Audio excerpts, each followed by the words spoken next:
بسم الله الرحمن الرحيم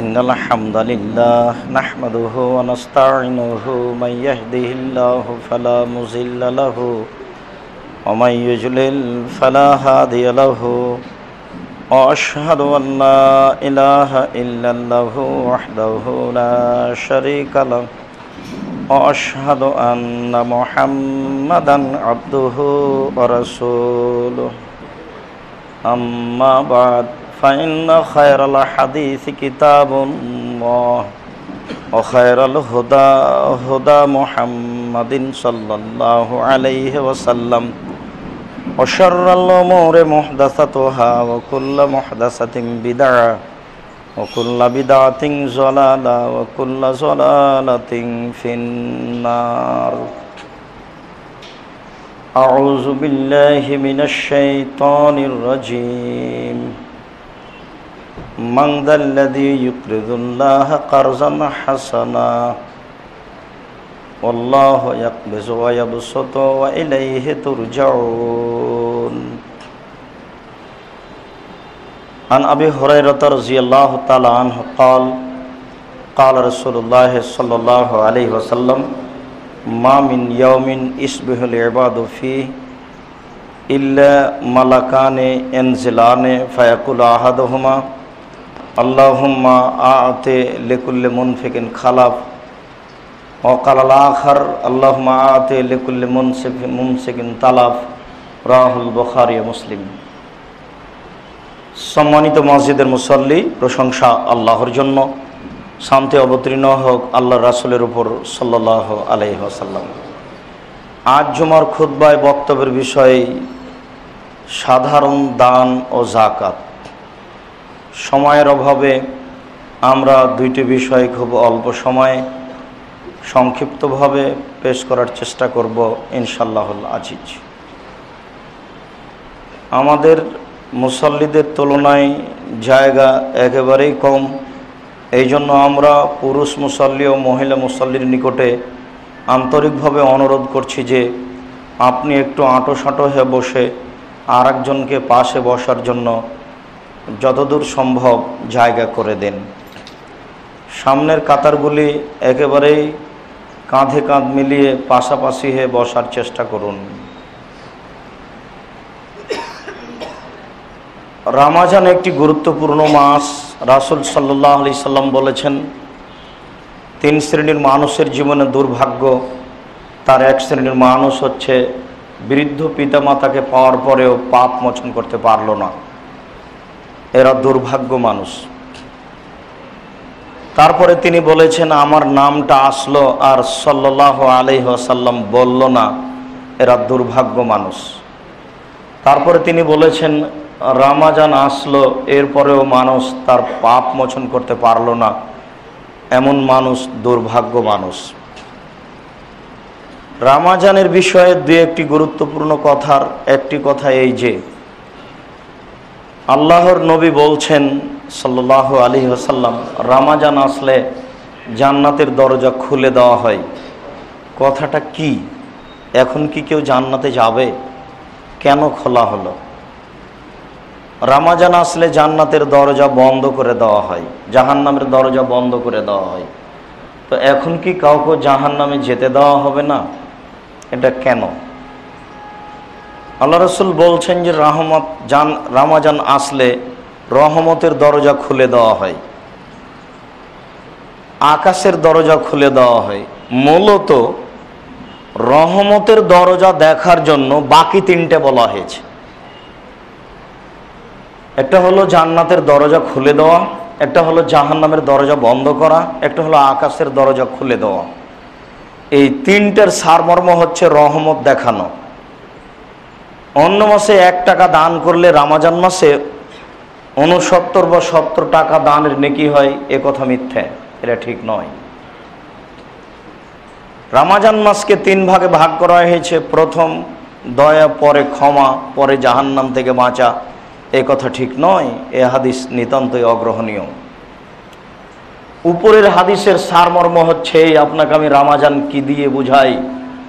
রমজান মাসে 1টা টাকা দান করলে অন্য মাসে 69 নয়, লক্ষ লক্ষ কোটি কোটি, কত কোটি টাকা দান করলে এত নেকি হবে, এটা হিসাব দেওয়া যাবে না, এটা বোঝানো হয়েছে।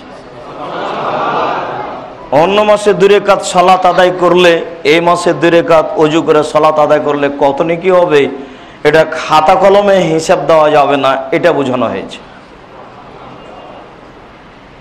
অন্য মাসে আল্লাহকে সন্তুষ্ট করার জন্য একবার আস্তাগফিরুল্লাহ ওয়া আতুবু ইলাইহি বললে আল্লাহ যত সন্তুষ্ট হবেন, রমজান মাসে তার চেয়ে কত বেশি সন্তুষ্ট হবেন, এটা বোঝানো যাবে না, এই কথাটা এতে বলা হয়েছে। মূলত জাহান্নামের দরজা বন্ধ করে কারো জাহান্নাম বন্ধ করা হয়নি। জাহান্নামে যারা যাওয়ার তারা যাবেই। জান্নাতের দরজা খুলে দিয়ে কাউকে এমনিতে জান্নাতে চলে যাওয়ার কথা বলা হয়নি। মূলত বলা হচ্ছে রমজান মাসে আল্লাহর কত দয়া তা মানুষ জানে না। মানুষের উচিত গত রাতের আগের রাতে সূর্য ডোবার পর থেকে নিয়ে এই মাসটি এত বড় মাস, মানুষের জানা উচিত যে মানুষ তার জীবনে পাপ মোচন করবে এবং নেকি 2 হাত দিয়ে লুটে নিবে, তার একটা বিশাল আল্লাহর পক্ষ থেকে দয়ার ব্যবস্থা। এটা মানুষকে বোঝানো যাবে না, এটা কত বড় দয়ার ব্যবস্থা। যদি মানুষ সত্যিকারই বুঝতে পারত যে রমজান কি জিনিস, তাহলে আসলে মানুষ এত বেশি ব্যবসা বাণিজ্য লিপ্ত হতো না, তাহলে মানুষ এত কাজকর্মে লিপ্ত হতো না, মানুষ তাহলে এত অন্যায় অবিচারে লিপ্ত হতো না। এই জন্য রমজান আসলেই সূর্য ডুবার পর থেকে নিয়ে আল্লাহ আকাশ থেকে বলছেন, ইয়া বাগিয়াল খায় রাকবেল, হে কল্যাণকে অন্বেষণকারী আগে আসো। ইয়া বাগিয়া শার আকসির, হে অন্যায়কে অন্বেষণকারী একটু পিছে হটো। একটু পিছে না হটলে এই মাসকে মূল্যায়ন করা হবে না। বিশেষভাবে আগিয়ে না আসলে এই মাসকে মূল্যায়ন করা হবে না। পাপী তুমি পিছে হটে যাও, নেককার তুমি সামনের দিকে আগিয়ে আসো। এই কথা আল্লাহ চিৎকার করে বলছেন। আবার সূর্য ডোবা পর্যন্ত বলবেন, অর্থাৎ যেদিন রমজান শেষ হবে সেই দিন সূর্য ডোবা পর্যন্ত বলতে থাকবেন। আপনাকে বোঝানো সম্ভব নয় রমজান মাস কেমন দয়ার মাস। কাজেই অর্ধেক 10 দিন রহমত 10 দিন ক্ষমায় কথা নয়, পুরো রমজান রহমত, পুরো রমজান ক্ষমা, পুরো রমজান জাহান্নাম থেকে বাঁচার পৃথিবীতে সবচেয়ে বড় মাধ্যম। এমনিতেই আমরা আগে থেকে অবগত যে ইবাদতের জগতে সবচেয়ে দামি ইবাদত হচ্ছে সিয়াম। পৃথিবীতে এমন কোনো ইবাদত নেই যে ইবাদত সিয়ামের তুলনায় হতে পারে। উমামা বাহিলি রাদিয়াল্লাহু তাআলা আনহু বলছেন, একদা আমি আল্লাহ রাসূলকে বললাম, আল্লাহ রাসূল মরনি আলা আমালিন আমিল, তো একটা কাজের কথা বলেন তো আল্লাহ রাসূল, আমি সে আমলটা করব। তখন আল্লাহ রাসূল বলছেন, ওমামা আলাইকা বিসম ফাইনাহু লা মিসলা লাহু, ওমামা তুমি সিয়াম পালন করো। ইবাদতের জগতে সিয়ামের কোনো দৃষ্টান্ত ইবাদত নেই। অফি রিওয়ায়াতিন লা ইদলা লাহু, তুমি সিয়াম পালন করো। ইবাদতের জগতে সিয়ামের সমপর্যায়ের কোনো ইবাদত নেই। পৃথিবীতে এমন কোনো ইবাদত নেই যেটা সিয়ামের সমপর্যায়ের হতে পারে। পৃথিবীতে এমন কোনো ইবাদত নেই যেটা সিয়ামের সাদৃশ্য হতে পারে, দৃষ্টান্ত পেশ করা যেতে পারে অন্য একটি ইবাদত সিয়ামের তুলনায়। এমন কোনো ইবাদতই নেই পৃথিবীতে। তার উপরন্ত এটা রমজান মাস, তাহলে এটা একটা ভিন্ন জিনিস। মানুষ বুঝে না, মানুষ না বোঝার কারণেই এত ইফতারের ব্যবস্থা করছে। অত ইফতারের ব্যবস্থা করলে তো বাজারে সংকট দেখা দেবে, দাম এমনিতেই বেশি হবে। যেটা হালকা করার ব্যবস্থা ছিল সেটা ভারী হয়ে যাবে। রমজানে যদি এত কাপড় কিনেন তাহলে বাজারে সংকট দেখা দিবে, দাম এমনিতে বেশি হয়ে যাবে। সবাই যদি দর্জি খলিবার কাছে যান তাহলে কারটা সেলাই করবে, এমনিতেও টাকা বেশি চাইবে। যা ছিল হালকা তা হয়ে গেল ভারী মানুষের কারণে। রমজান মাস আসলে সব কিছু হালকা হয়ে যাবে। এটা হলো দয়ার মাস, এটা হলো রহমতের মাস। কাজের লোককে কম কাজ করিয়ে নিতে হবে, তাহলে সব কিছু যদি কম না থাকে তাহলে এটা ভারী হয়ে যাবে, বোঝার ভুলে উল্টা হয়ে গেছে। এ ব্যাপারে আপনাকে আলোচনার শেষে আরো দুই একটি গুরুত্বপূর্ণ কথা বলবো ইনশাআল্লাহ। আজকের জন্য সাধারণ দান। বিচারের মাঠে দলিল হিসেবে যেটা পেশ করা যাবে সেটা হলো দান, অন্য কোনো ইবাদত দলিল নয়। এখন আপনাকে বলতে পারি বিচারের মাঠে সিয়ামও দলিল নয়, সিয়াম একটি ইবাদত, তবু অন্য ইবাদত চেয়ে দামি। বিচারের মাঠে হজ দলিল নয়, বিচারের মাঠে সালাত দলিল নয়, বিচারের মাঠে দান হলো দলিল। বিচারের মাঠে আপনি বলবেন আমি দান করেছি, জান্নাত আমি পাবই। কেন? আল্লাহ রাসূল বলেছেন না, সাদকাত বুরহান, দান হলো দলিল। এই বাড়ি আমার, প্রমাণ এই যে দলিল আছে। এই জমি আমার, প্রমাণ এই যে আমার দলিল আছে। বিচারের মাঠে আমি জান্নাত পাবই নিশ্চিত। কেন? এই যে আমার দলিল আছে, আমি দান করেছি। আল্লাহ রাসূল বলছেন না, সাদকাত বুরহান, দান হলো দলিল। তিনি বলছেন সলাত নূর, সলাত হচ্ছে আলো। তিনি বলছেন সাবর জিয়ে, ধৈর্য হচ্ছে আলো, উজ্জ্বল। তবে তিনি দানের ব্যাপারে বললেন আসাদকাত বুরহান, দান হলো দলিল। মানে দলিল ভিন্ন জিনিস, সেটা আপনিও বুঝেন। আজও আপনি পৃথিবীর কোনো কাজ করতে পারবেন না দলিল ছাড়া, কোনো জায়গা দখল করতে পারবেন না। সাধারণ দলিল হলে হবে না, 22, 62, 72 জমি জরিপ থাকতে হবে, নিখুঁত থাকতে হবে, তারপরে দখল। দান হচ্ছে দলিল। বিচারের মাঠে দানের মাধ্যমে বিশেষ সুযোগ পাওয়া যাবে, এই কথা আল্লাহ রাসূল বলেছেন। এ ব্যাপারে আল্লাহ তাআলা বলেন, মান যাল্লাযী ইউকরিজুল্লাহ কারজান হাসানা, কে এমন আছে যে আল্লাহকে কর্জে হাসানা দিতে পারে? এটা কেমন কথা হলো না? কে এমন আছে যে আল্লাহকে কর্জে হাসানা দিতে পারে? আল্লাহ একবেজু ওয়া ইয়াবসুতু, আল্লাহ রুজি বেশি করেন আর আল্লাহ রুজি কমিয়ে দেন, আবার আল্লাহ রুজি কর্জ চাচ্ছেন। তিনটা কথা পাশাপাশি। কে এমন আছে যে আল্লাহকে কর্জে হাসানা দিতে পারে? এই কথা আল্লাহ বলার পরে আবার আল্লাহ বলছেন আল্লাহ একবেজু, আল্লাহ মানুষের সম্পদ কমিয়ে দেন, ওয়া ইয়াবসুতু, আল্লাহ মানুষের সম্পদ বেশি করে দেন, ওয়া ইলাইহি তুরজাউন, তার নিকটেই তোমাদের ফিরে যেতে হবে। আমি কর্জ চাচ্ছি, তবে আমি ফকির নই। আমি তোমারটা বাড়িয়ে দেবো, এই জন্য চাচ্ছি। আল্লাহ তাআলা বলছেন ওয়াকিমুস সালাত ওয়া আতুজ যাকাত ওয়াকরিজুল্লাহ কারজান হাসানা, তোমরা সালাত আদায় করো, তোমরা যাকাত প্রদান করো, আর তোমরা আল্লাহকে কর্জে হাসানা দাও। এভাবেই আল্লাহ বলছেন। আল্লাহ তাআলা অন্যত্র বলছেন লাইন আকামতুস সালাতা, যদি তোমরা সালাত আদায় করো, ওয়া আতাইতুমুজ যাকাতা, আর যদি যাকাত প্রদান করো, ওয়া আমানতুম বিরুসুলি, আর যদি আমার নবীগণের প্রতি বিশ্বাস স্থাপন করো, ওয়া আযারতুমুহু, আর যদি তোমরা নবীগণকে মেনে শক্তিশালী করো, ওয়া আকরাজতুমুল্লাহ কারজান হাসানা, আর যদি আল্লাহকে কর্জে হাসানা দাও তোমরা, তাহলে আমি তোমাদের 1 নাম্বার কাজ লাউকাফিরান্না আনকুম সায়াতিকুম, আমি আমার তোমাদের সব পাপ মিটিয়ে দেব। এটা হলো 1 নাম্বার। 2 নাম্বার ওয়াদখিলান্নাকুমুল জান্নাহ, আর আমি তোমাদের এমন একটা জান্নাতে প্রবেশ করাবো যে তাজরি মিন তাহতিহাল আনহার, যার তলদেশ দিয়ে ঝর্ণা ধারা প্রবাহমান রয়েছে। যদি তোমরা আল্লাহকে কর্জে হাসানা দিতে পারো, তাহলে আমি তোমাদের 2টা কাজ করব। 1, আমি তোমাদের পাপ মিটিয়ে দেব। 2, আমি তোমাদেরকে জান্নাত দিব, যে জান্নাতের নিচে ঝর্ণা ধারা প্রবাহমান রয়েছে।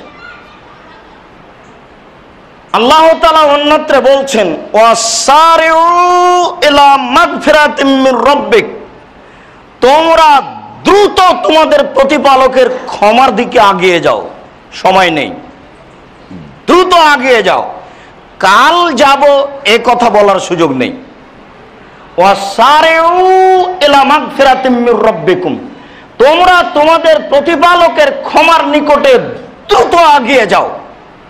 ওয়া জান্নাতিন, আর তোমাদের প্রতিপালকের জান্নাতের দিকে দ্রুত আগিয়ে যাও। আরজুহাস সামাওয়াতু ওয়াল আরজ, যার প্রশস্ততা হচ্ছে আকাশ জমিনের ব্যবধান। আকাশ জমিনের ব্যবধান বলতে এই যে জমিনের ব্যবধান 500 আর আকাশের ব্যবধান 500 আর মধ্যের ব্যবধান 500, 1500 হলো মোট। এই 1500 বছরের ব্যবধানের হলো জান্নাত। তো এটা কিভাবে? রাসূলের যুগে একটা দ্রুতগামী ঘোড়া 1500 বছর দৌড়িয়ে গেলে যত যাবে, আপনার জান্নাতের প্রশস্ততা তত। বর্তমান যুগে একটা দ্রুতগামী বিমান 1500 বছর উড়ে গেলে যত যাবে, আপনার জান্নাতের প্রশস্ততা তত। আজ থেকে নিয়ে 50,000 বছর পরে মানুষ যেটা সবচেয়ে দ্রুতগামী যানবাহন বের করবে, ওটা 1500 বছর দৌড়িয়ে গেলে যত যাবে, আপনার জান্নাতের ব্যবধান তত। আপনাকে শেষ পর্যন্ত বুঝালাম আপনার জান্নাত এত বড় যা মানুষ জানে না, এবং আপনিও কোনোদিন পরিকল্পনা করতে পারবেন না এটা কেমন হতে পারে। এই কথাটাই আল্লাহ তাআলা এক জায়গাতে বলেছেন হাদিসে কুদসি, আদাত্তু লিইবাদিয়াস সালিহিনা, আমি আমার ভালো বান্দাদের জন্য এমন কিছু প্রস্তুত করেছি মারাত আইনুন, চোখ কোনোদিন দেখেনি, অমা সামিয়াত উযনুন, কান কোনোদিন শোনেনি, অমা খাতারা বিকালবে বাশার, মানুষের অন্তর কোনোদিন ভাবেনি। মানুষের চোখ অনেক কিছু দেখেছে। মানুষের চোখ দেখেছে আগ্রার তাজমহল, মানুষের চোখ দেখেছে হাওড়ার ব্রিজ, মানুষের চোখ দেখেছে ইরাকের ব্যাবিলনের ঘণ্টা, মানুষের চোখ বর্তমান অনেক কিছু দেখেছে, আরো কিছু দেখবে। মানুষ এ যাবৎ যা কিছু দেখেছে, কিয়ামত পর্যন্ত যা কিছু দেখবে, জান্নাত তার চেয়ে ভিন্ন। আল্লাহ তাআলা বলছেন আমি এমন কিছু প্রস্তুত করেছি যেটা মানুষের কান কোনোদিন শোনেনি। মানুষের কান শুনেছে দৈত্যরাজের কাহিনী, মানুষের কান শুনেছে 7 সমুদ্র 13 নদী পারে জিন থাকে, মানুষ অনেক কিছু শুনেছে, আরো ভবিষ্যতে শুনবে। এরপরও জান্নাত এমন কিছু মানুষের কান কোনোদিন শুনেনি। মানুষের অন্তর অনেক কিছুই ভাবে, বলে যে আমি আকাশে চলে যাব, এরকম একটা ব্যবস্থা হয়। মানুষের অন্তর অনেক কিছু ভাবে। আল্লাহ তাআলা বলছেন জান্নাত এর চেয়ে ভিন্ন, এমন কিছু জান্নাত যেটা মানুষের অন্তর কোনোদিন ভাবতেও পারবে না। আপনাকে আমি বুঝাতে পারবো জান্নাত কেমন জিনিস? না হয় বুঝালাম যে জান্নাত হীরা মুক্তা মাণিক্য দিয়ে তৈরি, না হয় বুঝালাম যে চতুর্দিকে আপনার রেশমি কাপড় লাগানো আছে, উপরে রেশমি কাপড় লাগানো আছে, না হয় আপনাকে বুঝালাম যে আপনার বসার জায়গায় গালিচা দেওয়া আছে, চতুর্দিকে ফলমূল সারিবদ্ধ করা আছে, বালিশ সারিবদ্ধ আছে, খুব উন্নত মানের সুন্দরী টকটকে ঝকঝকে নারী, একেবারে লম্বা লম্বা টানা টানা চোখ, মনে হবে যেন কাজল দেওয়া আছে চোখে। তাদেরকে জিন কোনোদিন স্পর্শ করেনি, তাদের মানুষ কোনোদিন স্পর্শ করেনি। তাদেরকে দেখে মনে হবে ঝিনুকের মধ্যে লুকানো মুক্তা, তাদের মাথায় থাকবে লম্বা লম্বা কোঁকড়া কোঁকড়া চুল। তারা কত সুন্দরী বিবরণ দিয়ে আপনাকে বোঝানো যাবে না। এটাই হলো যে জান্নাত, আপনাকে আমি বুঝাতে পারবো না তারা কত সুন্দরী। এসব নারী আছে এটা আপনাকে বুঝলাম।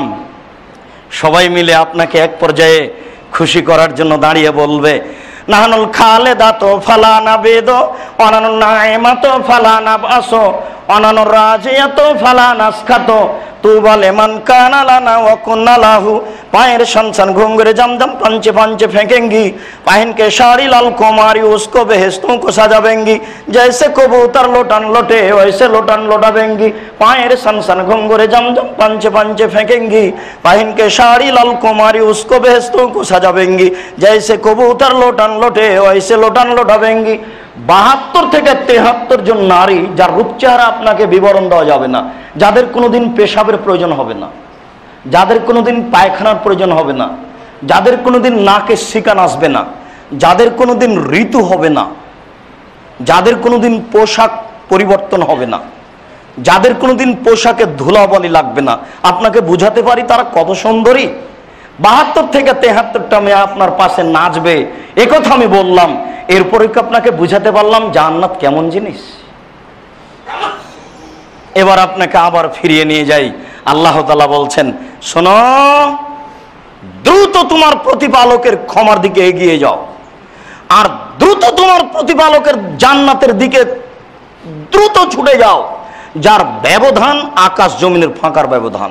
যদি ধরি যে আকাশ জমিনের এই ফাঁকা, তাহলে 500 বছরের পথ। 500 বছরের পথ মানে মানুষ কোনোদিন অতিক্রম করতে পারবে না এটা। এরপরে আল্লাহ তাআলা বলছেন যেটুকু আপনার জন্য জরুরি। এরপরে আল্লাহ তাআলা বলছেন উইদ্দাত লিল মুত্তাকিন, এটা রেডি হয়েছে মুত্তাকিনদের জন্য। এবার যারা পরহেজগার তাদের জন্য এটা প্রস্তুত। এখানে আমি আর আপনি ঠেকে আছি, আলেম ওলামা, হাজি, মুন্সি, গাজী অনেকেই ঠেকে আছে। আমি ভাবি যে শুধু জালেম ঠেকে আছে, জি না, আলেমও ঠেকে আছে। পরহেজগার যে কে? প্রত্যেক অন্যায় থেকে যে বিরত থাকে সেই পরহেজগার। যারা ফাঁকি দিয়ে মিলাদ করে আপনার মানুষের টাকা নিয়ে কোরআন মাজিদ পড়ে চলে আসছে, এরা ফাঁকিবাজ, এরা পরহেজগার নয়। তা খুব ভালোভাবে জানে কোরআন মাজিদ পড়ে মানুষের উপকার করানো যাবে না যারা মারা গেছে তাদের। আপনি বিশ্বাস করুন, আপনি কোরআন মাজিদ পড়লে অক্ষর প্রতি 10 নেকি পাবেন, এ কথা ঠিক। কিন্তু যে লোকটা মারা গেছে এর জন্য কোটিবার কোরআন মাজিদ পড়লে আপনি তার উপকার করতে পারবেন না, এটা চূড়ান্ত। কিয়ামত পর্যন্ত এর বিকল্প হবে না। আপনি তার কি করতে পারেন? আপনি তার জন্য দান করেন, আপনি তার জন্য মুখে বলেন, আল্লাহ আমার বাপ পাপ করেছে, হয়তো বা মানুষ, তুমি তাকে ক্ষমা করো। একটা লোক হঠাৎ করে এসে বলছে আমার মা মারা গেছে, কথা বলতে বলে দান করতে, আমি দান করলে তার লাভ হবে কি? আল্লাহ রাসূল বলেন হ্যাঁ হবে, বুখারী মুসলিম, এই দুটো পথ আছে। শুধু যে জালেম অন্যায় করে এ কথা নয়, হাজারো আলেম অন্যায় করে এ কথাও ঠিক। চ্যানেল হাতে থাকলে কথা বলতে হবে, এ কথা ঠিক নয়। কিয়ামত পর্যন্ত 20 রাকাত তারাবি হবে না। 20 রাকাত তারাবির হাদিস জাল, 20 রাকাত তারাবির হাদিস জাল, 20 রাকাত তারাবির হাদিস জাল। পৃথিবীর মাঝাবি বড় বড় পণ্ডিত কলমে রেখেছে 20 রাকাত তারাবির হাদিস জাল। তো বলছে 20 রাকাত তারাবি, তাহাজ্জুদ 8 রাকাত। তারাবির নামে তারাবি শব্দ কোনো হাদিসেই নেই, এটা পরবর্তী মানুষে দিয়েছে। যেটাই তাহাজ্জুদ সেটাই তারাবি, যেটাই তাহাজ্জুদ সেটাই তারাবি। সম্মানিত মসজিদের মুসল্লি, আল্লাহ তাআলা বলছেন উইদ্দাত লিল মুত্তাকিন, এই জান্নাত রেডি হয়েছে মুত্তাকিনদের জন্য। এবার আল্লাহ মুত্তাকিনদের এখানে একটু বের করছেন, আল্লাযীনা ইউনফিকুনা ফিস সাররায়ে ওয়াজ যাররায়ে। মুত্তাকিনকে, পরহেজগারকে, যারা আল্লাহর পথে দান করে সচ্ছলতায় ও অসচ্ছলতায়। সচ্ছলকে দান করতে হবে, অসচ্ছলকে দান করতে হবে, ধনীকে দান করতে হবে, ফকিরকে দান করতে হবে, ভ্যান চালককে দান করতে হবে, আলেম ওলামা সবাইকে দান করতে হবে। আল্লাযীনা ইউনফিকুনা ফিস সাররায়ে ওয়াজ যাররায়ে, যে সচ্ছলতায় অসচ্ছলতায় দান করে। আল কাযিমিনা আল গায়জ, যে রাগকে ঠেকে রাখতে পারে, এটা হলো আরেকটা। রাগ দিয়ে কাজ নেবেন না কোনো সময়, বিশেষ করে স্ত্রীর কাছে নেবেন না, নইলে শয়তান সুযোগ পাবে। খুব সাবধান। ব্যবসা বাণিজ্য করতে গিয়ে রাগ দিয়ে কাজে নেবেন না কোনো সময়। শিক্ষকতা করতে গিয়ে ছাত্রর উপরে বা অধীনস্থ কর্মচারীর উপরে রাগ দিয়ে কাজ নেবেন না, নইলে তাকওয়া কেটে যাবে, আপনি পরহেজগার হতে পারবেন না। অল আফিনা আনিন নাস, 3 নম্বর গুণ, মানুষকে মাফ করতে শিখতে হবে। মানুষ ভুল করবে, এ কথাই ঠিক। মানুষ আপনার সাথে হটকারিতা করবে, এ কথাই ঠিক। যারা মুহাম্মদ সাল্লাল্লাহু আলাইহি সাল্লামকে জন্ম দিয়েছে, যাদের ঘরে মুহাম্মদ সাল্লাল্লাহু আলাইহি সাল্লাম খেয়ে মানুষ হয়েছে, তারাই বলছে সিজদায় গেল ওর মাথার উপরে 5 চাপে ওকে ডলে দেব। আপনি কি বলেন? যারা লালন পালন করেছে আদর যত্ন করে, তারা এ কথা বলছে। বুখারী মুসলিমের হাদিস। ওরা বলছে যে মুহাম্মদ বলছে যে আল্লাহ 360 জন, একজন সপ্তম আকাশের উপরে থাকে, আর আমাদের আল্লাহ 360 জন। সে এত বড় কথা বলতে পারে? ও সিজদা করতে গেলে ওর মাথার উপরে পাঁচে ওকে একবারে ডলে দিব। মানুষ বাহির থেকে গরুর ওই উটের ঘুড়ি তুলে নিয়ে এসে সিজদার অবস্থায় চাপিয়ে দিয়েছে। নেন, ওই লোকটা আপনার চেয়ে বেশি জুলুম করে, আপনি ক্ষমা করবেন না তাকে?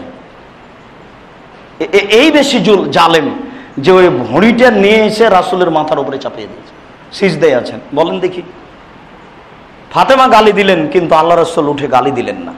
ফাতেমা দৌড়িয়ে এসে জোর করে খুব কষ্ট করে ভণিটা রাসূলের মাথার উপর থেকে নামিয়ে দিলেন, কিন্তু উঠে আল্লাহ রাসূল গালি দিলেন না। তায়েফের মাঠে কোলায়েবের কাছে গিয়ে আল্লাহ রাসূল একটা প্রস্তাব পেশ করেছিলেন, কিন্তু কোলায়েব যে কি ভাষা বলেছিল তা বুখারীর হাদিসে আসেনি। খালি আল্লাহ রাসূল বলছেন যে আয়েশা জিজ্ঞাসা করলেন, আল্লাহ রাসূল উহুদের চেয়ে কি আপনার উপরে কোনো কঠিন দিন এসেছে?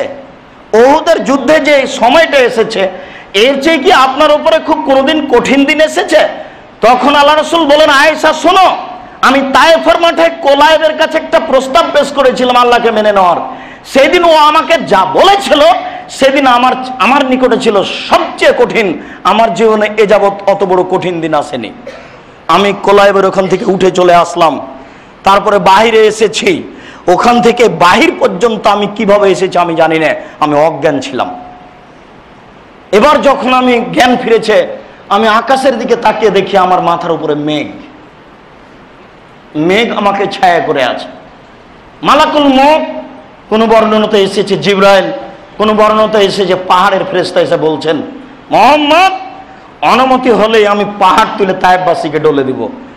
আল্লাহ রাসূল বললেন, আমি তায়েফবাসীকে ধ্বংস করার জন্য আসিনি।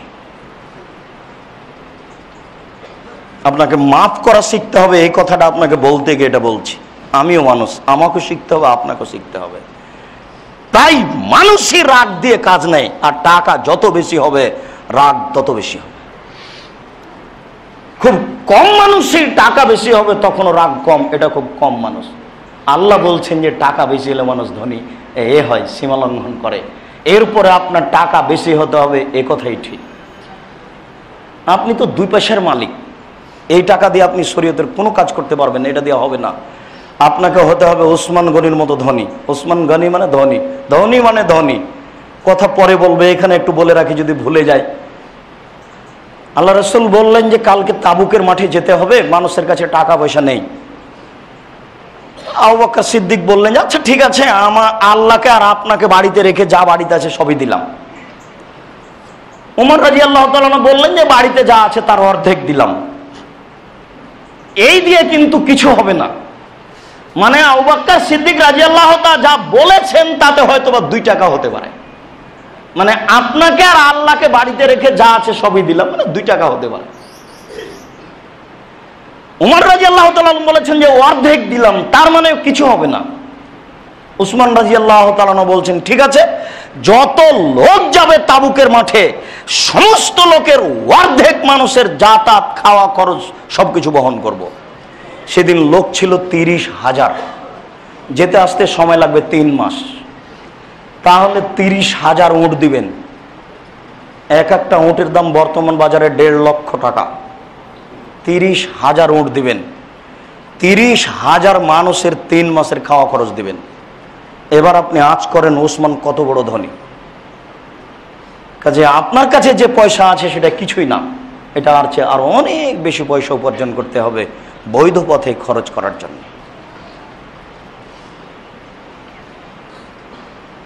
আল্লাহ তাআলা এখানে পরহেজগার ব্যক্তির জন্য এই বড় জান্নাত রেডি। তার 3টে গুণ উল্লেখ করেছে। তার 1 নম্বর গুণ হচ্ছে যারা সচ্ছলতায় অসচ্ছলতায় দান করে।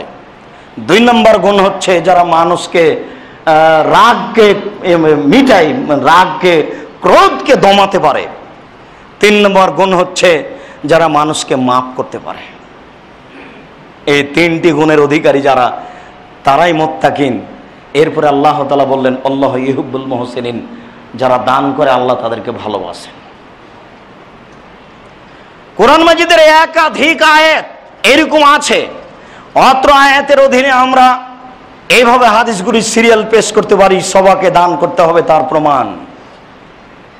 আবু মুসা আশআরী রাদিয়াল্লাহু তাআলা আনহু বলেন, রাসূল সাল্লাল্লাহু আলাইহি ওয়াসাল্লাম বলেছেন, আলা কুল্লি মুসলিমিন সাদাকা, প্রত্যেকটা মানুষকে দান করতে হবে। তখন সাহাবীগণ বললেন যে ফাইলাম ইয়াজিদ, আল্লাহ রাসূল, সবার যদি টাকা না থাকে তাহলে কিভাবে দান করবে? আপনারও যেমন কথা জাগবে সেই সময় জেগেছিল। তখন আল্লাহ রাসূল বলছেন, ইয়ামালু ফি বাইতিন নাস ওয়া ইয়ানফাউ বিহি ওয়া ইয়াতাসাদ্দাক, ও মানুষের বাড়িতে কাজ করবে, মানুষের বাড়িতে কাজ করে যেটুকু পেয়েছে সেটুকু দিয়ে নিজে উপকৃত হবে এবং দান করবে। এবার সাহাবীগণ বলছেন, আল্লাহ রাসূল ফাইলাম ইস্তাতে, যদি মানুষের বাড়িতে কাজ করতে না পারে তাহলে? তখন আল্লাহ রাসূল বলছেন, ফাইনুজাল হাজাতিল মালহুব, যারা অসহায় তাদের সহযোগিতা করবে। অসহায় মানে হেঁটে যাচ্ছিলেন, একজন ভ্যান চালকের ভ্যানটা ঠেকে গেছে, আপনি পাশ দিয়ে যাচ্ছেন না, হাত দিয়ে একটু ঠেলে দিন চলে যাবে, এটা হলো অসহায় মানুষের সহযোগিতা করা। তখন সাহাবীগণ বলছেন যে ফাইলাম ইয়াফাল, যদি অসহায় মানুষের সহযোগিতা করতে না পারে তাহলে কি করবে? এর মনে একটা শক্তি লাগবে। তখন আল্লাহ রাসূল বলছেন যে ফাল ইয়ামুর বিল খায়র, তাহলে মানুষকে ভালো কথা বলবে, এটা হবে তার জন্য দান। তখন সাহাবীগণ বলছেন যে ফাইলাম ইয়াফাল, যদি মানুষকে ভালো কথা বলতে না পারে? তখন আল্লাহ রাসূল বলছেন ইমসাকু নাফসাহু আনি শাররে ফাইনাহু সাদাকা, তাহলে নিজেকে পাপ থেকে ঠেকিয়ে রাখবে, এটাই হলো দান। ইসলাম সহজ করতে করতে করতে করতে কত নিচে চলে গেছে। একজন সাহাবী, বুখারী মুসলিমের হাদিস, আল্লাহ রাসূলকে এসে বলছে, আল্লাহ রাসূল আমি ধ্বংস হয়ে গেছি। কেন, কি হয়েছে? আমি তো রমজান মাসে আমার স্ত্রীর সাথে মিলে বসেছি। ও আচ্ছা আচ্ছা, তাহলে তুমি ইয়ে করো, গোলাম আজাদ করো। টাকা নাই তো 2 মাস রোজা থাকো, সিয়াম থাকো পরস্পর। এই বিপদেই তো বিপদে পড়েছি, এটাও তো পারবো না। তো বলছে তাহলে 60 জন মিসকিনকে খাওয়ার দাও। সে এরকম তো পয়সা পাতি নেই, আমি গরিব মানুষ। আচ্ছা ঠিক আছে বসো। দেখেন শরীয়ত নিচে নেমে আসছে। বসতেই একটা 1 ব্যাগ খেজুর আসলো। 1 ব্যাগ খেজুর আসলো মানে দান, রাসূলের কাছে আসলো। তখন আল্লাহ রাসূল বলছেন, জিজ্ঞাসাকারী কে? বলে আমি। আচ্ছা ঠিক আছে যাও, তুমি এই খেজুর নিয়ে গিয়ে ফকির মিসকিনকে দিয়ে দাও। তখন লোকটা বলছে, আল্লাহ রাসূল মানহ আফকারু মিন্নি, যে আমার চেয়ে দরিদ্র তাকে দিব? তাহলে হ্যাঁ তুমি তাকে দিবা। বলে মদিনার মাঠে আমার চেয়ে দরিদ্র কেউ নেই। তখন আল্লাহ রাসূল হেসে উঠলেন, আর দাঁত দেখা গেল। বলছে আচ্ছা ঠিক আছে যাও, তুমি খাও। এই জন্য বলেছি যে ফকিরকেও ফেতরা দিতে হবে, কর্জ করে নিয়ে এসে দিতে হবে ফেতরা। ফকিরকে ফেতরা দিতেই হবে, দিতেও বাধ্য। ফকিরকেও জরিমানা দিতে হবে এইভাবে। ধনী মানুষ বলবে যে এ না, তুমি স্ত্রীর সাথে মিলেছো, রমজান মাসে ভুল করেছো, এটি তুমি খাও যাও। কথা বুঝতে পারিনি? এটাই শরীয়ত, তার ব্যবস্থা হতেই হবে। এইভাবে হলে হতে হবে, হতেই হবে, এটাই শরীয়ত। আর কিভাবে নিচে নেমে আসছে দেখেন, মানুষের পথ সহজ করার জন্য। উল্লেখ্য যে এখানে একটা গুরুত্বপূর্ণ কথা, শুধুমাত্র স্ত্রীর সাথে মিললে তার এই জরিমানা। বদমাইশি করে স্বেচ্ছায় কেউ যদি একটা রোজা ছেড়ে দেয় তাহলে তাকে 1 দিন মাত্র কাজা করতে হবে, 60 দিন কাজা করতে হবে না। ভুল হয় না যেন। শুধুমাত্র স্ত্রী মিলন ঘটলে এই জরিমানা। বুঝা গেল না মনে হয়? 19-20 হয় না যেন বুঝতে।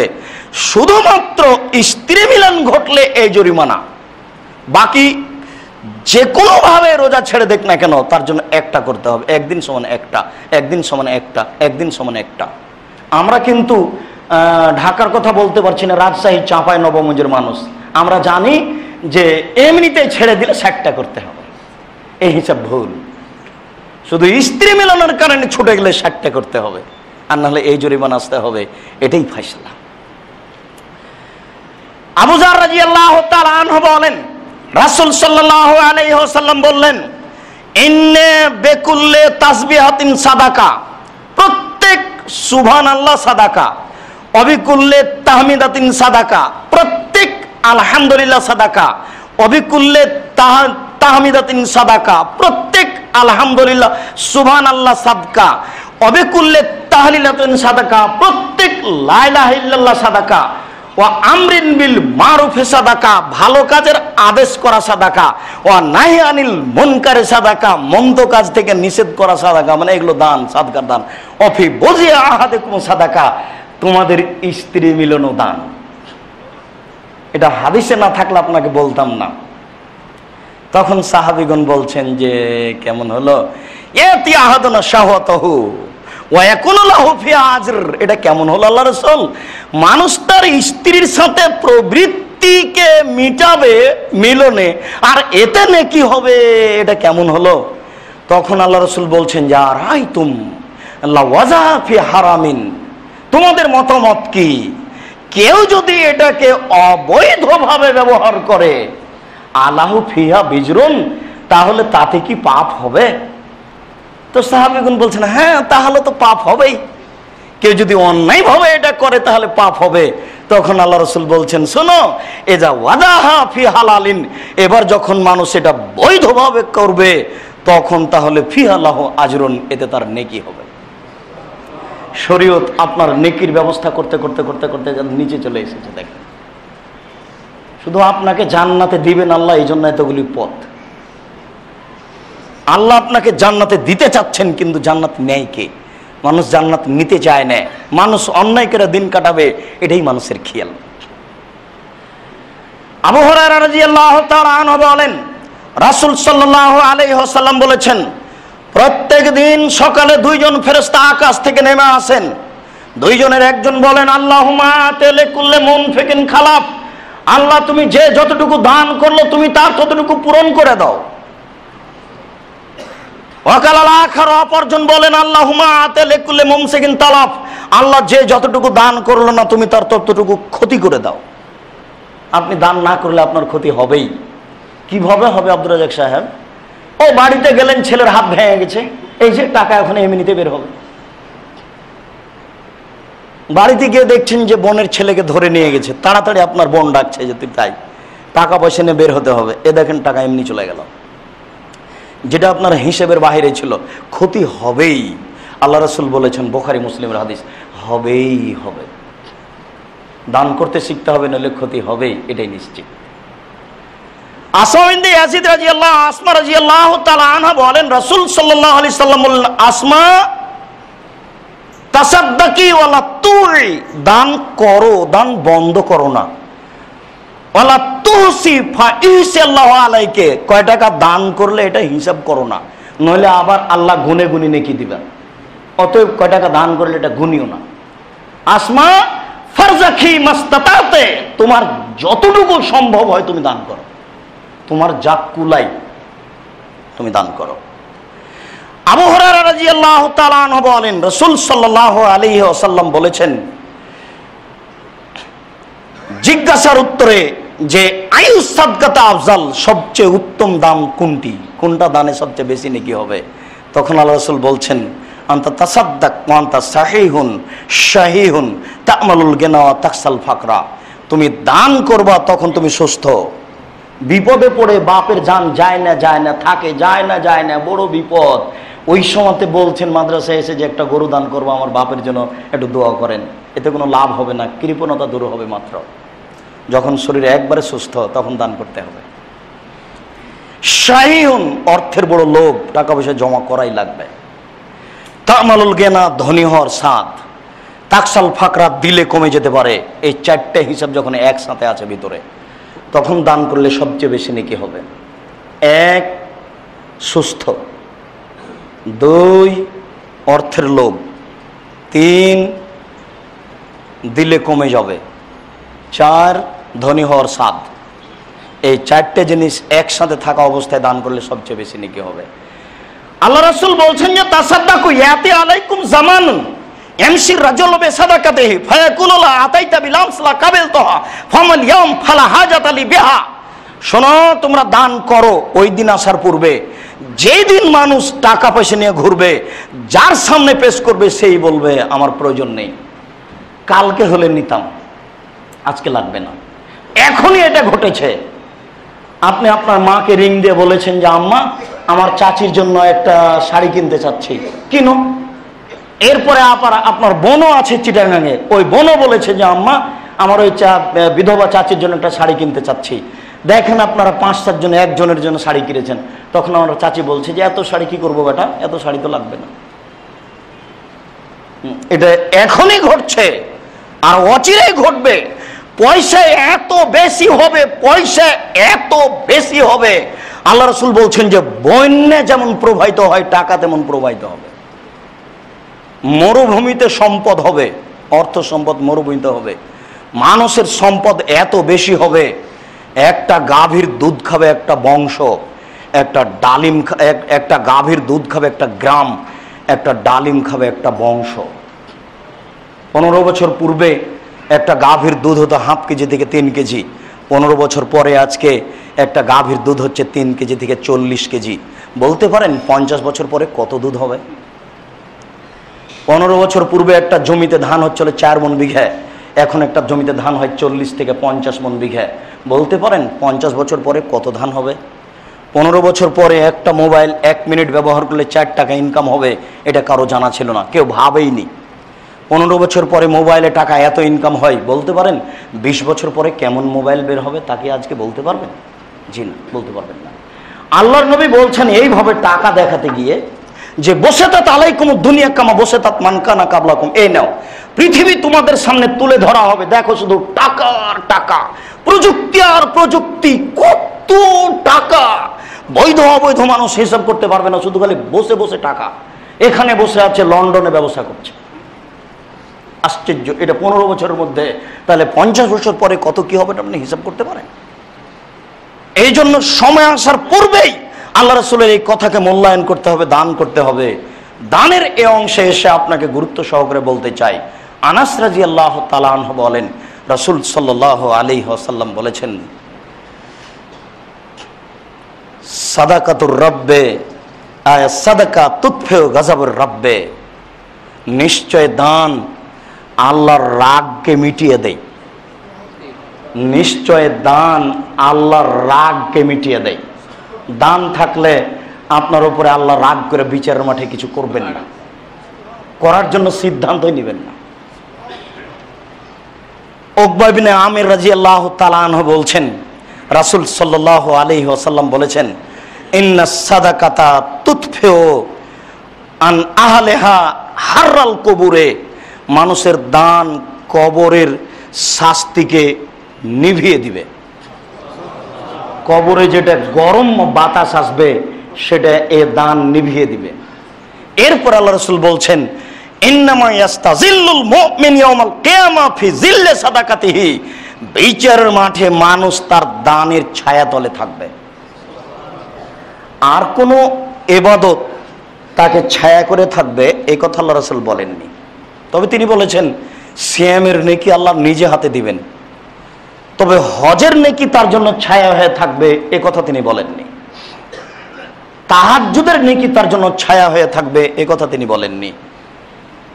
রাসূল সাল্লাল্লাহু আলাইহি সাল্লাম বলছেন যে নিশ্চয় মুমিন বিচারের মাঠে তার দানের ছায়াতলে থাকবে। ওই কথাটি বুখারী মুসলিমের ওই হাদিস দ্বারা প্রমাণিত হয় যেখানে আল্লাহ রাসূল বলেছেন 7 শ্রেণীর মানুষ বিচারের মাঠে বিশেষ ছায়াতলে থাকবে। তার 1 শ্রেণীর মানুষ হচ্ছে রাজুলুন তাসাদ্দাকা বিসাদাকাতিন, যে কোনো মানুষ যে কোনো দান করলো, 1টা টাকা, 1 কোটি টাকা, যে কোনো মানুষ, ফকির দরবেশ ধনী, যে কোনো মানুষ যে কোনো দান, 1টা টাকা 1 কোটি টাকা দান করলো গোপনে, ডান হাত দান করলো, বাম হাত বুঝতে পারলো না। প্রকাশ্যে দান করা যায়, তবে গোপনে দান করলে তার মান ভিন্ন। প্রকাশ্যে দান করা যায়, তবে গোপনে দান করলে তার মান ভিন্ন। গোপনে দান করলে বিচারের মাঠে বিশেষ ছায়াতলে থাকবে, এমনিতেও ছায়াতলে থাকবে, এটা বোঝা যায়, তবে এর মান ভিন্ন। প্রকাশ্যে তো দান করা যায়, ওটা তো প্রথমে শুনেছেন যখন আল্লাহ রাসূল তাবুকের যুদ্ধে যাবেন, সকালে বললেন খোলা মাঠে কে কত দান করতে পারে। প্রকাশ্যে দান করা যায়, তবে গোপনে দান করা ভিন্ন। এরপরে এই রমজানের জন্য রাসূল সাল্লাল্লাহু আলাইহি সাল্লাম ছিলেন রমজান মাসে পূর্ব দিকের বাতাসের চেয়ে বেশি দানশীল। আপনার জানা আছে কিনা, পশ্চিম দিকের বাতাস হলো বিপদ, পূর্ব দিকের বাতাস হলো কল্যাণ, উত্তর দক্ষিণের বাতাস অনেক সময় লু বাতাস বহে, যেটা শরীরের ক্ষতি হবে। পশ্চিম দিকে বাতাস আসলে ধ্বংসের সম্ভাবনা আছে। পূর্ব দিক থেকে বাতাস আসলে গরু ছাগল সব কিছু একেবারে তরুতাজা হয়ে যায়, মানুষ সুন্দর হয়ে যায়। তা আল্লাহর নবী ছিলেন পূর্ব দিকের বাতাসের চেয়ে বেশি দানশীল। এরপরে আবু হুরায়রা রাদিয়াল্লাহু আনহু বলছেন যে তিনি রমজান মাসে ছিলেন সবার চেয়ে সবচেয়ে বেশি দানশীল। তারপর আল্লাহ রাসূল বলছেন মানুষ সবচেয়ে বেশি নেকি করতে পারে রমজান মাসে দান করে। মসজিদের সম্মানিত মুসল্লি, আপনার 10 টাকা থাকলেও রমজান মাসে 1 টাকা দান করার জন্য আপনাকে আন্তরিকভাবে অনুরোধ করা যাচ্ছে। আর আপনি দান করে আল্লাহকে সন্তুষ্ট করেন, বিচারের মাঠে জান্নাত নিতেই হবে যে কোনো মূল্যে। দান দিয়ে জান্নাত নেব ইনশাআল্লাহ, বিচারের মাঠে দান দিয়ে জান্নাত নিব ইনশাআল্লাহ। একমাত্র তোমাকে সন্তুষ্ট করার জন্য 1টা টাকা ফকিরকে দিয়েছিলাম, তুমি এর বিনিময়ে আমাকে দাও। আল্লাহ মানুষ নন, রাগ করে কিছু বলবেন না আপনাকে, কথা বুঝতে পারেননি? তিনি মানুষ নন, রাগ করে আপনার প্রতিশোধ নেবেন না, এটা আপনি বিশ্বাস করেন। আপনার কোনো কল্যাণকে তিনি মিটিয়ে দিবেন না, তবে আপনার বড় পাপে এটা মিটে যেতে পারে। সবচেয়ে বড় পাপ হলো শিরক, সাবধান থাকবেন। আল্লাহ আপনাকে বুঝার তৌফিক দান করুক। আল্লাহুম্মা আমিন। আল্লাহুম্মা সাল্লি আলাইহি ওয়া বারিক। আলহামদুলিল্লাহি ওয়াহদা ওয়াসসালাতু ওয়াসসালামু আলা মান লা নাবিয়্যা বাদা। আল্লাহ তাআলা যাকাত দেওয়ার জন্য বলেছেন, রাসূল সাল্লাল্লাহু আলাইহি সাল্লাম বলেছেন, মুআয ইবনে জাবাল তুমি ইয়ামান দেশে যাও, মানুষকে বলো আল্লাহ ছাড়া কোনো মাবুদ নাই, মুহাম্মদ আল্লাহর রাসূল। তারা যদি এই কথা মেনে নেয় তাহলে তুমি তাদেরকে বলো যে আল্লাহ তাআলা 24 ঘন্টায় 5 ওয়াক্ত সালাত ফরজ করেছেন। তারা যদি এই কথা মেনে নেয় তাহলে তুমি তাদের বলো যে তোমাদের উপরে যাকাত ফরজ করা হয়েছে, ধনীদের থেকে যাকাত নিতে হবে আর গরিবদের দিতে হবে। এই অল্প অংশে আমরা বুঝতে পারলাম যাকাত দিতে হবে, এটা আল্লাহর আদেশ। যদি আমরা যাকাত না দিই তাহলে কি হবে? তাহলে বিচারের মাঠে বিপদ আছে, পরকালও বিপদ আছে। আর সরকারের ক্ষমতা থাকলে আপনাকে পিটিয়ে যাকাত আদায় করে নেবে, এটাই শরীয়ত। আবু হুরায়রা রাদিয়াল্লাহু তাআলা আনহু বলেন, ফালাম্মা তুফিয়া নবী সাল্লাল্লাহু আলাইহি সাল্লাম, আল্লাহ রাসূল যখন দুনিয়া থেকে বিদায় নিলেন, ওয়াস্তাগলাহ আবু বকরিন, আবু বকর সিদ্দিককে খলিফা নির্বাচন করা হলো। ওয়া কাফারা মান কাফারা বিল আরব, আরবে অনেকে বলল যে আমরা যাকাত দিব না, সালাত আদায় করব। এরকম বিভিন্ন বিষয় অস্বীকার করে দিল। তখন ওমর রাদিয়াল্লাহু তাআলা আবু বকর সিদ্দিককে বললেন, কাইফা তুকাতিলুন নাস, এসব মানুষের সাথে আপনি কিভাবে যুদ্ধ করবেন? ওরা লা ইলাহা ইল্লাল্লাহ বলেছে, তারা সালাত আদায় করে, তারা যাকাত দেবে না। তখন আবু বকর সিদ্দিক বললেন, ওমর তুমি যেদিন মুশরিক ছিলে সেদিন তুমি বীর পুরুষ ছিলে, আজকে তুমি মুসলমান হয়েছো, কাপুরুষ হয়েছো, বলো কি তুমি? মনে রাখো, ওয়াল্লাহে ওয়াল্লাহে লাউ কাতালু মান ফারাকা বাইনা সালাত ওয়া যাকাতে, আল্লাহর কসম যারা সালাত আদায় করবে যাকাত দিবে না তাদের সাথে আমি যুদ্ধ চালিয়ে যাব, মারবো না হয় মরবো, তাদের পিটিয়ে যাকাত আদায় করব। বলো কি তুমি? ওমর যেদিন তুমি মুশরিক ছিলে সেদিন তুমি বীর পুরুষ ছিলে, আজকে তুমি মুসলমান হয়েছো, কাপুরুষ হয়েছো, বলো কি তুমি?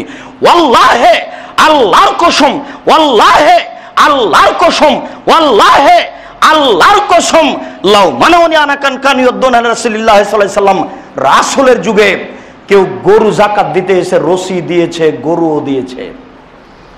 রাসূলের যুগে ধান দিতে এসে ধান দিয়েছে, বস্তাও দিয়েছে।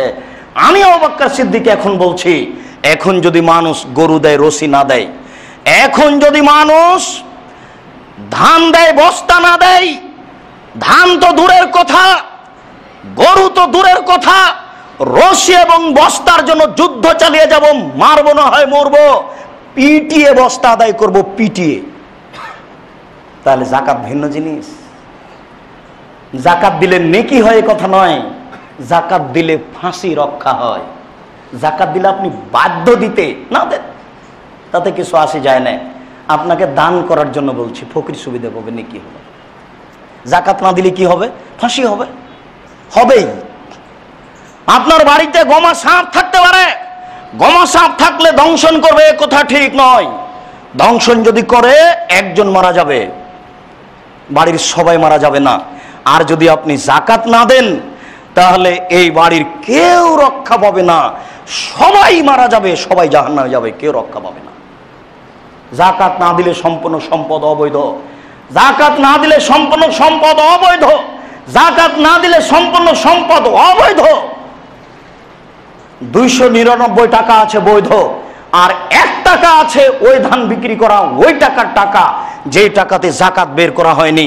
এই 300 টাকা দিয়ে যদি একটা লুঙ্গি কিনেন, এই লুঙ্গি আপনার শরীরে যতদিন থাকবে ততদিন কোনো ইবাদত কবুল হবে না।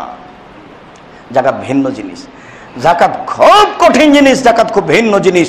একটা লোক বিদেশে আছে, বিদেশে থেকে চুলগুলো এলোমেলো হয়েছে, ঠিক মতো গোসল করতে পারেনি, ঠিক মতো চিরুনি করতে পারেনি, বিপদে পড়ে হাত তুলে আল্লাহর দরবারে প্রার্থনা করছে, আল্লাহ আমি বিপদে পড়েছি, তুমি আমাকে বাঁচাও। মাতামু হারামুন, তার খাদ্য আছে হারাম, মাশরাবু হারামুন, তার পানি আছে হারাম, মালবাসু হারামুন, তার পোশাক আছে হারাম, গজিয়া বিল হারামে, তার জীবিকা নির্বাহ হারাম। আন্না ইস্তাজাবুল্লাহু, তার দোয়া কি করে কবুল হতে পারে? যদি তার পানি হারাম থাকে ইবাদত কবুল হবে না। যাকাত না দেওয়া থাকলে পয়সা দিয়ে ইবাদত কবুল করার কোনো প্রশ্নই আসে না। নাপিতের কাছে ঘর ভাড়া নিয়ে চাউল কিনে, টাকা দিয়ে চাউল কিনে ভাত খেয়ে ইবাদত কবুল হবে না। এইসব এনজিওতে চাকরি করে টাকা দিয়ে চাউল কিনে ভাত খেয়ে ইবাদত কবুল হবে না। বাংলাদেশের মাটিতে 3,500 এনজিও রয়েছে, সবই বাতিল। অবৈধ পন্থায় টাকা ইনকাম করে চাউল কিনে ভাত খেয়ে ইবাদত কবুল হবে না। শ্বশুরের কাছে যৌতুক নিয়ে ওই টাকা দিয়ে চাউল কিনে ভাত খেয়ে ইবাদত কবুল হবে না। 24 ঘন্টার মধ্যে যৌতুক ফেরত দিতে হবে। কাপুরুষের পরিচয় দিয়ে জীবিকা নির্বাহ করার চেষ্টা করিয়েন না। যাকাত ভিন্ন জিনিস। জোর করেও যাকাত দিলেন, নিল না, নিজে থেকেও দিলেন না, তাহলে কি হবে? আল্লাহ তাআলা বলছেন বিচারের মাঠে আপনার টাকাটা একটা লাঠি তৈরি করা হবে এরকম। আল্লাহ তাআলা বলছেন ইহুমা আলাইহা ফি নারি জাহান্নামা, আপনার ওই টাকাটা একটা লাঠি তৈরি করে জাহান্নামে গরম করা হবে। জাহান্নামের আগুনে গরম করে ফাতুকুয়া বিহা জিবাহুম ওয়া জুনুবুহুম, আপনার কপালে এভাবে দাগ দেওয়া হবে, পার্শ্বদেশে এভাবে দাগ দেওয়া হবে, আর পিঠে দাগ দেওয়া হবে। আর ফেরেশতারা বলবেন এটাই তো তোমার সম্পদ, জমা করা সম্পদ, একটু স্বাদ গ্রহণ করো তো কেমন লাগে। আচ্ছা, শেষের কথাটা কেন? একটু স্বাদ গ্রহণ করো তো কেমন লাগে, এটা হলো অপমান করা। এমনি দাগ দিলেই তো হলো, এটাই তো অনেক শাস্তি। তা আবার ফেরেশতা কেন বলবেন যে কেমন লাগে? এটা হলো আপনাকে অপমান করা। প্রত্যেকটা স্তর আসবে অপমান করা। বুঝতে পারেননি? কিয়ামতের আলোচনা বলছিলাম যে জাহান্নামীদেরকে পিছনে হাত বেঁধে নিয়ে যাওয়া হবে। তো বিচারের মাঠে কি কেউ পালিয়ে যাবে? হাত বাঁধা হবে কেন? ওকে অপমান করার জন্য সারা পৃথিবীর মানুষ দেখবে 17টা দেশের সদস্য ইন্দিরা গান্ধীর পিছনে হাত বাঁধা আছে, কেউ খুলে দিতে পারবে না। দেখবে রানী মহারানী ভিক্টোরিয়া এলিজাবেথের হাত পিছন দিকে বাঁধা আছে। দেখবে পৃথিবীর সবচেয়ে দাম্ভিক স্বেচ্ছাচার স্বৈরাচার মানুষ, সবচেয়ে বড় সন্ত্রাস ফেরাউনের হাত পিছনে বাঁধা আছে, কেউ খুলে দিতে পারবে না। এটা হলো অপমান করা। ঠিক আপনাকে বিচারের মাঠে অপমান করার জন্য বলা হবে। এই জিনিসটাকে আবার বর্ণনায় সাপ তৈরি করা হবে। সাপ তৈরি করে গলায় জড়িয়ে দেওয়া হবে। সাপ দুটি ছবল মারবে দুই দিকে, আর বলবে আমি ওই সম্পদ যেটার যাকাত বের করা হয়নি। আপনার জন্য খুবই ভয়াবহ ব্যাপার। দিনী ভাই, সম্মানিত মসজিদের মুসল্লি পুরুষ ও নারী, আপনার নিকট আন্তরিকভাবে জোরালো দাবি ও অনুরোধ যে মনে রাখবেন, আপনি 40টি ছাগল হলে 1টি ছাগল যাকাত দিতে হয়, 30টি গরু হলে 1টি গরু যাকাত দিতে হয়, 25টি উট হলে 5টি উট হলে 1টি ছাগল যাকাত দিতে হয়, 18 মণ 30 কেজি শস্য হলে 20 ভাগের 1 ভাগ শস্য যাকাত দিতে হয়, 52.5 তোলা রূপা হলে বাজার মূল্য জিজ্ঞাসা করে শতকরা 2.5 টাকা যাকাত দিতে হয়, 7.5 ভরি সোনা হলে বাজার মূল্য জিজ্ঞাসা করে শতকরা 2.5 টাকা যাকাত দিতে হয়। ব্যবসা বাণিজ্যের টাকা, দোকান বরাদ্দ করা আছে তার টাকা, মানুষকে কর্জ দেওয়া আছে পাওয়া যাবে নিশ্চিত এই টাকা, ডিপিএস খোলা আছে এই টাকা, যেখানে যেখানে যত টাকা আছে নিশ্চিত পাবেন আপনি ইচ্ছা করলে। এইরকম টাকা জমা করে যদি 52.5 তোলা রূপা সমমূল্য হয়, 200 ভরি রূপা, 200 ভরি রূপা সমমূল্য হয়, অথবা 7.5 ভরি স্বর্ণ সমমূল্য টাকা হয়, তাহলে আপনি শতকরা 2.5 টাকা যাকাত দিতে বাধ্য। মসজিদে চূড়ান্ত পরিকল্পনা না করে বের হবেন না। মসজিদে চূড়ান্ত পরিকল্পনা না করে বের হবেন না। আর যদি এই পরিমাণ টাকা না থাকে তাহলে আপনাকে যাকাত দিতে হবে না, দান করেন। ওখান থেকে অল্প কিছু কম হলে আপনাকে যাকাত দিতে হবে না। স্বর্ণের দাম ধরলে অনেক টাকা হয়, ধরেন, কোনো সমস্যা নেই। রূপার দাম ধরলে অল্প টাকা দিয়ে জাকাত দিতে হয়, দেন, গরিব মানুষ সুবিধা হবে। আল্লাহ রাসূল দুটাই আপনাকে অনুমতি দিয়েছেন, যে কোনো একটা ধরে আপনি জাকাত দিতে পারেন। জাকাত দিতে আপনি বাধ্য। মসজিদের সকল মুসল্লির নিকটে বিনীত আন্তরিকভাবে এই কথাটি বলে শেষের কথা আপনাকে বলছি, দান করবেন কাকে? যারা ফকির মিসকিন, হিন্দু হোক আর মুসলমান হোক, ঘোড়ায় চড়ে থাক আর হাতিতে চড়ে থাক, যে ভিক্ষা চাইতে এসেছে তাকে আপনি দেন। আর যেটা খারাপ লাগছে সেটা আপনি তাকে বলে দেন, তুমি ভিক্ষা চাও তো বিড়ি খাও কেন? ভিক্ষুকে ফিরে দিতে হবে না, সে যেই হোক। এ হলো এক, এ হলো ফকির। মিসকিনকে চাইতেও পারে না, সংসারও চলে না। আপনার বাড়ির পাশে আছে, আপনাদের গ্রামের বাড়ির পাশেও আছে, ও হলো মিসকিন। চাইতেও পারে না, সংসারও চলে না, একে দিতে হবে। তিন, অন্য কোনো খাদার নাই এদেশের কওমি খারিজি মাদ্রাসা। একমাত্র ইসলামকে টিকিয়ে রাখার ভারত, বাংলাদেশ, পাকিস্তানে একমাত্র সবচেয়ে বড় মাধ্যম হচ্ছে কওমি খারিজি মাদ্রাসা, যেগুলোকে আমরা খারিজি বলে জানা থাকি। এটাই শুধুমাত্র ইসলামকে টিকিয়ে রাখার সবচেয়ে বড় মাধ্যম। স্কুল হচ্ছে রবার্ট ক্লাইভের পরিকল্পনা, এটা এনজিও। আলিয়া মাদ্রাসা হচ্ছে ইংরেজদের পরিকল্পনা, কলিকাতা হয়েছিল 1780 সালে, 59 সালে, 1780 সালে এটা রূপ লাভ করে এবং দেশ ভাগ হয়ে গেলে বোর্ড দুইটা হয়, কলিকাতা এবং ঢাকা। এর উদ্দেশ্য আপনি বাস্তবে গেলে বুঝতে পারবেন। অতএব আপনাকে বুঝে নিতে হবে যে একমাত্র কওমি খারিজি মাদ্রাসা হচ্ছে দিনকে টিকিয়ে রাখার মাধ্যম। এরপর আপনাকে খুব সতর্ক করছে, আপনি আমার দিনী ভাই, আপনার সাথে আমার কোনো শত্রুতা নেই, আপনার আমি পরকাল কামনা করি। ওইসব প্রতিষ্ঠান থেকে বেঁচে থাকুন যেসব প্রতিষ্ঠানে 5টা ছেলে পাওয়া যায় বাড়ি উদ্বোধন করার জন্য। এটা হাফিজি মাদ্রাসা, জি, 5টা ছেলে দাও তো, আমি বাড়ি উদ্বোধন করব। ওই 5টা ছেলে গিয়ে কোরআন মাজিদ পড়ে বাড়ি নতুন চালু করে দিল, এখানে দান করবেন না। এটা হলো বেদাতি জায়গা। দান করার পূর্বে আগে সোচ্চার হন। আপনাকে আমি কোনো জায়গায় খাস করিনি এই পর্যন্ত, তবে আপনি একজন সচেতন মানুষ। মাছ দিয়ে ভাত খেলে কাঁটা ফেলে খান, কাঁটা সহ খান না। জমি কিনলে দলিল দেখেই কিনেন, তাহলে আপনি একটা সচেতন মানুষ। দান করতে হবে কোথায় এটা আপনি ভালো করে বুঝে নেন। আপনার দান দিয়ে যেন পাপের কাজ আরো বেশি না হয়, বুঝবেন না আপনি? আপনার বাপ মারা গেছে, মাদ্রাসার ছেলে কোরআন পড়ে দিল, মানে অসম্ভব হতে পারে না, এটা হতেই পারে না। 40 হারাম, চেহালাম হারাম, কুলখানি হারাম, এইভাবে কোরআন তেলাওয়াত করা হারাম। যেমন ভাবে 15 শাবানে সিয়াম পালন করা হারাম, যেমন টুঙ্গির মাঠের আখেরি মোনাজাত হারাম। এইসব জায়গাতে সহযোগিতা করলে পাপ হবেই। যেখানে পাপ ছড়াচ্ছে সেখানে সহযোগিতা করা থাকুন, বেঁচে থাকুন। আপনাকে আমি দিনী ভাই হিসেবে সতর্ক করছি, আপনি নিখুঁত ভালো আকীদার প্রতিষ্ঠান খুঁজে বের করুন। এই মুহূর্তে আপনাকে পরামর্শ স্বরূপ বলতে পারি, এই দেশে সবচেয়ে বড় কওমি খারিজি মাদ্রাসা হচ্ছে রাজশাহীর নওদাপাড়া। সেখানে প্রত্যেকটা ছেলে, প্রত্যেকটা শিক্ষক, প্রত্যেকটা শিক্ষিকা, প্রত্যেকটা ছাত্রীর আকীদা সুন্দর। তারা মনে করে কোরআন এবং সহিহ হাদিসই বাঁচার পথ। এখানে ছেলে মেয়েদেরকে সঠিক আকীদা শিক্ষা দেওয়া হয়, তাদেরকে উন্নত মানের শিক্ষা দেওয়া হয়। এই প্রতিষ্ঠানে আপনাকে সম্ভবপর সহযোগিতা করার জন্য শেষ পরামর্শ থাকলো, আপনি আপনার এলাকার বিধবা নারী পুরুষ মিসকিনকে দান করুন, ফকিরকে দান করুন, কওমি খারিজি মাদ্রাসায় দান করুন। আপনি দান করুন, জান্নাত পেতেই হবে যে কোনো মূল্যে। দান দিয়ে জান্নাত নেব ইনশাআল্লাহ। আল্লাহ তুমি বড় দয়াবান, তুমি বড় রহমান, তুমি বড় ক্ষমাবান। তোমার রহমতের আশাধারী হয়ে বলছি, আমরা মানুষ, আমাদের ভুল ত্রুটি থাকতেই পারে। রমজান আমাদের জন্য বিশেষ দয়ার মাস তোমার পক্ষ থেকে। এই রমজান মাসে এই জুমার খুতবা চলাকালীন তোমার দরবারে বিনয়ের সাথে আমরা পাপী মানুষ বলছি, আমাদের যারা মারা গেছে তুমি তাদের কবরের শাস্তি মাফ করো আল্লাহ।